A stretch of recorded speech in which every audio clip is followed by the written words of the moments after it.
कभी सोचा है कि एक शार्प माइंड और एक हेल्दी माइंड के बीच आखिर कनेक्शन क्या है? आज हम इसी इंटरेस्टिंग पजल को सॉल्व करने वाले हैं। अक्सर लगता है ना कि भाई जो ज्यादा स्मार्ट है उसकी लाइफ सेट है, हर प्रॉब्लम सॉल्व हो जाएगी। पर क्या ये बात सच है या बस एक मिथ? चलिए जरा इसे डीपली एक्सप्लोर करते हैं। तो ये मामला कुछ कुछ पहले मुर्गी आई या अंडा जैसा है। क्या लो इंटेलिजेंस की वजह से मेंटल हेल्थ प्रॉब्लम्स होती हैं या फिर मेंटल हेल्थ प्रॉब्लम्स हमारी इंटेलिजेंस पर असर डालती हैं? हम इन दोनों ही पॉसिबिलिटीज को देखेंगे। अच्छा, तो इस पहेली को सुलझाने से पहले ये जरूरी है कि हम कुछ बेसिक टर्म्स को समझ लें ताकि हम सब सेम पेज पर हों। तो जब हम इंटेलिजेंस की बात कर रहे हैं तो हमारा मतलब उस जनरल मेंटल एबिलिटी से है जिसे आईक्यू टेस्ट्स मेजर करते हैं। साइंटिस्ट्स इसे जी फैक्टर कहते हैं। आसान भाषा में कहें तो इसे अपनी टोटल ब्रेन पावर की तरह समझ सकते हैं। चलिए सबसे पहले आर्ग्यूमेंट ए को देखते हैं, और इसका एविडेंस वो बहुत पावरफुल स्टडीज से आता है जहां रिसर्चर्स ने लोगों को दशकों तक फॉलो किया है ये देखने के लिए कि वक्त के साथ चीजें कैसे अनफोल्ड होती है। और हाँ, ये कोई छोटी मोटी स्टडीज नहीं थी। हम बात कर रहे हैं मैसिव स्केल की, जिसमें हजारों लोगों को उनकी पूरी जिंदगी ट्रैक किया गया। तो मतलब जो डाटा हमारे पास है वो काफी सॉलिड है। और जो फाइंडिंग्स सामने आई वो सच में चौंकाने वाली थी।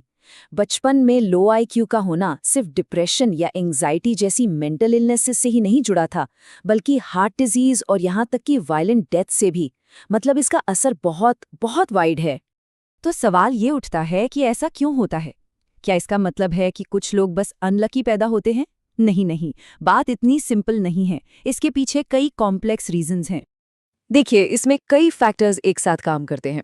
लो आईक्यू से एजुकेशन और करियर अपॉर्चुनिटीज लिमिट हो सकती हैं, जिससे स्ट्रेस बढ़ता है और हेल्थ पर बुरा असर पड़ता है। साथ ही हमारे दिमाग और शरीर की ओवरऑल हेल्थ का एक सिग्नल भी हो सकता है। इसे ऐसे समझिए, एक बच्चा है जो स्कूल में स्ट्रगल कर रहा है। अब ये उसके फ्यूचर को कैसे अफेक्ट कर सकता है? कम ग्रेड्स का मतलब है कम अपॉर्चुनिटीज, फिर लो इनकम और ज्यादा स्ट्रेस। ये सब मिलकर हेल्थ पर बहुत गहरा असर डालते हैं। ठीक है, तो अब सिक्के का दूसरा पहलू देखते हैं। व्हाट इफ मेंटल हेल्थ पहले आती है और वो हमारी इंटेलिजेंस को अफेक्ट करती है? जरा सोचिए, हमारे दिमाग के पास एक लिमिटेड बैटरी है ना? अब जो एंग्जाइटी होती है वो उस बैटरी को बहुत तेजी से ड्रेन करती है, तो बाकी कामों के लिए एनर्जी बहुत कम बचती है। जब कोई एंग्शियस होता है तो दिमाग एक साथ दो काम कर रहा होता है। पहला, जो टास्क सामने है उस पर फोकस करना, और दूसरा, हर चीज की चिंता करना। तो जाहिर सी बात है, परफॉर्मेंस तो अफेक्ट होगी ही, इसमें कोई सरप्राइज नहीं है। और यहाँ एक और इंटरेस्टिंग पॉइंट है, डिप्रेशन का असर उन टास्क्स पर सबसे ज्यादा होता है जिनमें बहुत मेंटल एफर्ट लगता है, जैसे कोई टफ मैथ प्रॉब्लम सॉल्व करना, जबकि जो आसान ऑटोमेटिक काम है उन पर इसका असर कम होता है। अब जरा कुछ सबसे सिवियर मेंटल डिसऑर्डर्स को देखते हैं और पता लगाते हैं कि रिलेशनशिप वहां कैसे प्ले आउट करता है। यहाँ कुछ सरप्राइजिंग फाइंडिंग्स मिल सकती हैं। ये सच में पावरफुल है। आईक्यू में सिर्फ 1 पॉइंट की गिरावट से स्किज़ोफ्रेनिया का रिस्क लगभग 3.5% बढ़ जाता है। ये एक बहुत ही डायरेक्ट और अलार्मिंग कनेक्शन है।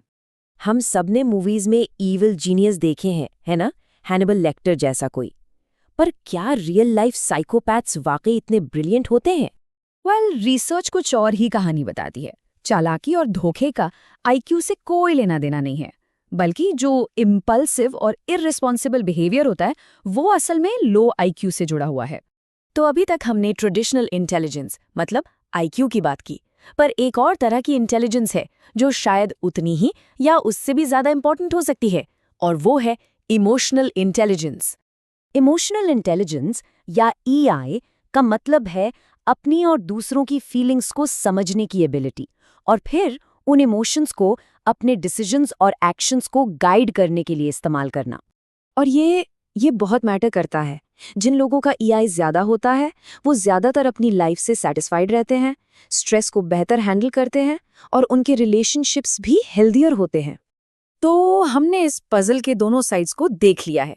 अब टाइम है इन सब पीसेस को एक साथ जोड़ने का और बिग पिक्चर को देखने का। तो वर्डिक्ट ये है कि ये कोई वन वे स्ट्रीट नहीं है। ये एक साइकिल है, एक फीडबैक लूप।